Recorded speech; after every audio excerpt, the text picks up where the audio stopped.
You might have seen in the news recently a story about a group of fearless Nepalese climbers who have managed to climb the second highest mountain in the world, which is called K2. Not Mount Everest, the highest mountain in the world, but the second highest mountain, which is very close by to Mount Everest, in a country called Nepal.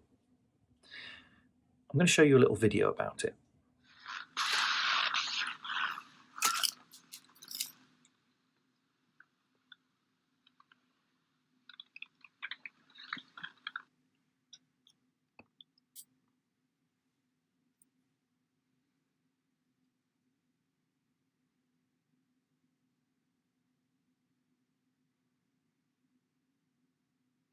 This is my team here in the tent. Hello.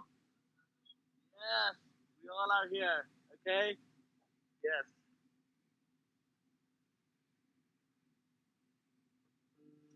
It was super cold, and every step we climbed was an effort. So when we get to the summit, what we did was just 10 meters before the summit, we whole team stopped together, and we sing the national anthem of Nepal, and we made it to the summit together. So I think that was a really historical moment. Some of the obviously team members were very emotional as well, including myself. To make this impossible possible together as a whole team was quite unique.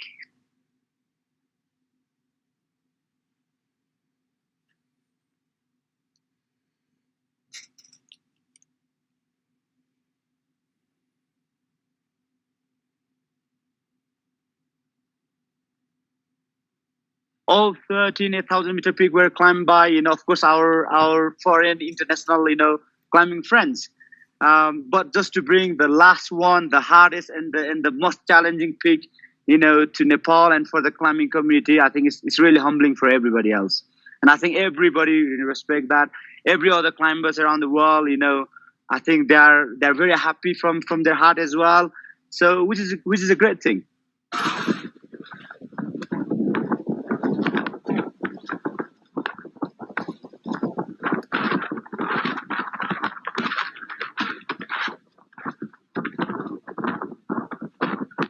Climbing in winter, K2 is super steep.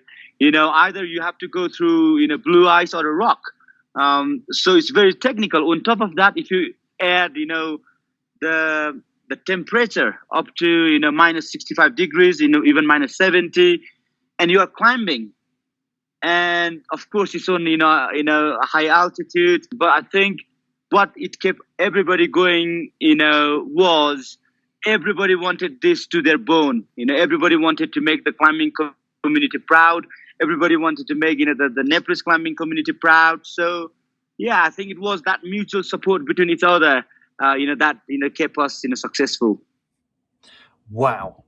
Those climbers were really showing off our school values of resilience and aspiration, trying their best to do the best that they can.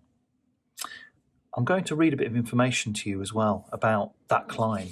So as we've said, K2, it's the second highest mountain in the world. It's on the border between two countries, China and Pakistan.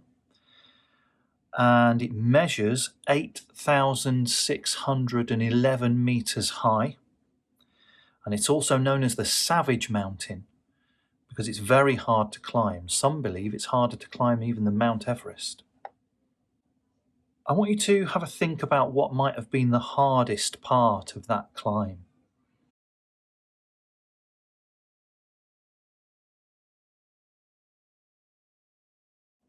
Ten climbers reaching the summit of the second highest mountain in the world in winter, where temperatures could get as low as minus 62 degrees.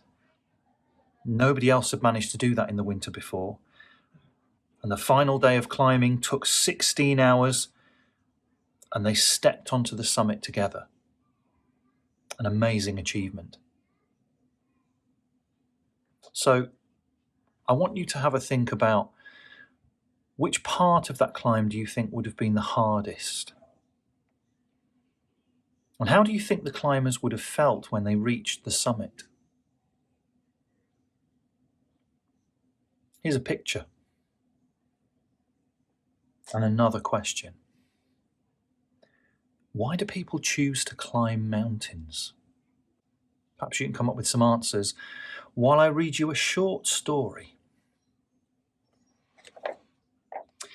It's a story written by Gemma Marino, and it's called The Cow Who Climbed a Tree. There's the cover. And on the back it says, Tina isn't like other cows.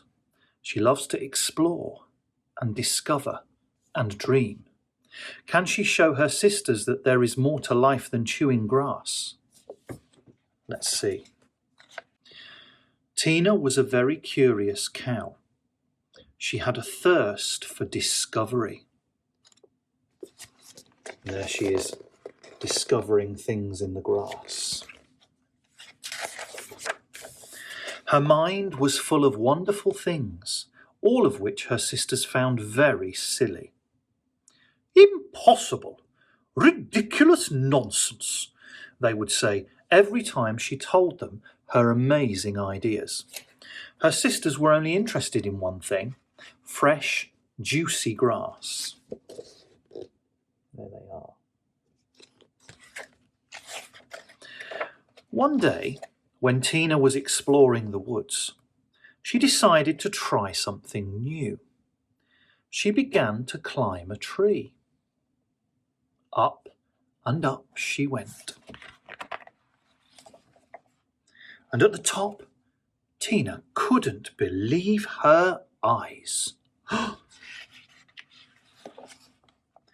Unlike the fierce dragons she had seen in her books, this one was friendly and vegetarian. All afternoon they talked about wonderful dreams and incredible stories. Tina couldn't wait to tell her sisters about her new friend. But her sisters were not impressed. Dragons don't exist. Cows can't climb trees. Impossible. Ridiculous nonsense, they said, and with that they went to bed. But the next morning, Tina was nowhere to be seen. Her sisters found a note. It said, "Gone flying with the dragon of the woods, Tina." Well, that was it. Tina's nonsense had gone too far. The sisters decided to go and find her and bring her home. For the very first time, they ventured beyond the farm and into the woods. They had never imagined it would be so beautiful. And then they came across something very strange. Impossible, they said. But the first cow began to climb, and one after another, up they went.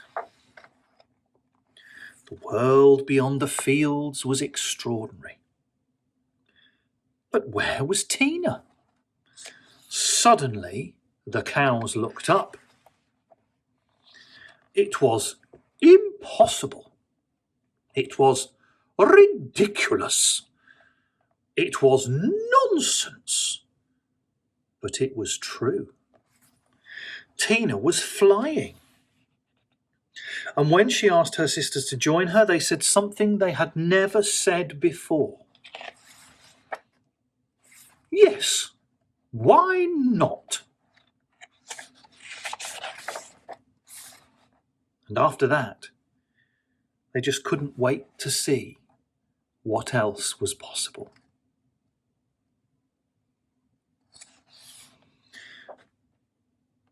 Wow.